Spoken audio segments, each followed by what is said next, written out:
And so number 22, virtual reality in math. To me, that's kind of interesting. It would be helpful if you're given a question. Like I had a question in calculus today, talked about, oh, say you have, 2x squared and y equals x. Um, find, write the integral of that function revolved around y equals 2. And on paper, that's kind of hard to see, but if you were in virtual reality, you could move the function. You could see it revolved around, then you could write down the formula. It'd be easier to visualize, and it would actually be very helpful.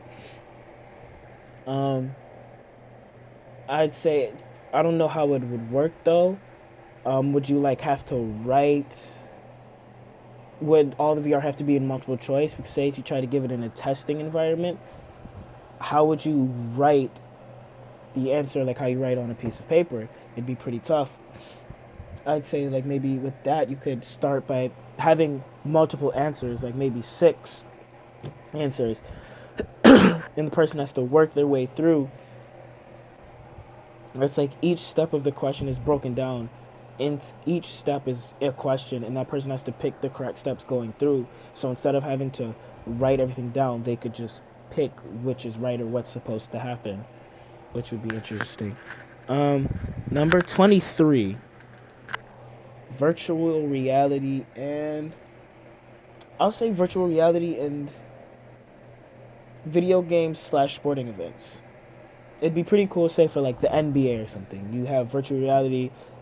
They could have like a virtual reality night where you could be um, watching the game live, and in a certain section in the stadium, um, they have cameras or something like across like the stadium or wherever where you tune into and you're watching, and you could look to your left and right, and you're actually in the crowd. Basically, you're hearing what they're hearing, the noises. It's like an in-game experience, which I think would be cool, but I doubt that they'll do it. Like major sports events would do that every day because they'd be losing money, because people would eventually stop going to the stadiums and spending, you know, $60 to $100 for a ticket when they could just watch it for free at home. So I think that's something they'll probably do maybe like once a night to like sponsor the event, or something like that. I doubt it will ever be like a everyday thing where you could just tune in and watch sports in virtual reality. Um, Number 24, project mapping. Project mapping is kind of is interesting to me. I don't know much about it. I just know of like, on like say like dancers on a stage, depending on where they step on the stage, um, causes the like lights or the backdrop to be interactive, to do something, to like change colors, change designs, change themes, change music, stuff like that. It's just pretty cool. And eventually, like you could work with it to where eventually, who knows, that like when one day maybe holograms are made, like could a certain motion on like the in a play or on the dance floor could trigger a certain like function of the hologram, a certain sound of the hologram, certain movement of it. So it could be pretty interesting. And then also with music, I remember the lady who played music with her hands and like the musical glove, which was pretty cool. And it'd be used for like musicians could play guitar without having a guitar, which I think is good and bad, because people that have the ability to play guitar effectively, I find that's pretty cool, because that's not something everybody could do. But with the gloves, you know, people could hook up or make, basically project map the sounds of a guitar just to do this, and they play a song, and it kind of just takes away from the skill of like being able to play a guitar. Or like the drums, for example, you know, to actually keep pace with the drum and to know the certain parts of the drum and where to hit on the drum, it would kind of be taken away from project mapping if you have nothing in front of you and you could just do whatever, and it makes the exact sound. It doesn't matter where you hit. It just kind of matters if you're in the range of that drum that you put into that environment.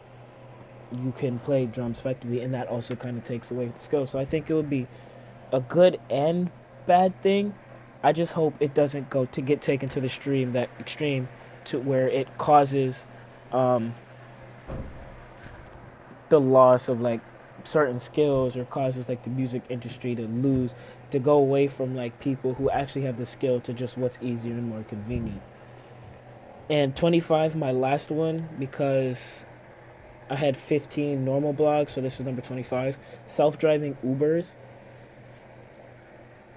I don't know how I'd feel. I mean, I doubt self-driving Ubers will actually fully be a thing by the time like I'm 45 maybe.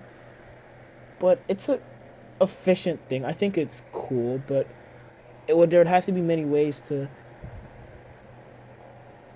make sure to ensure one that it can't be hacked by anybody, because say your car is hacked, somebody could just drive it off to the left or the right.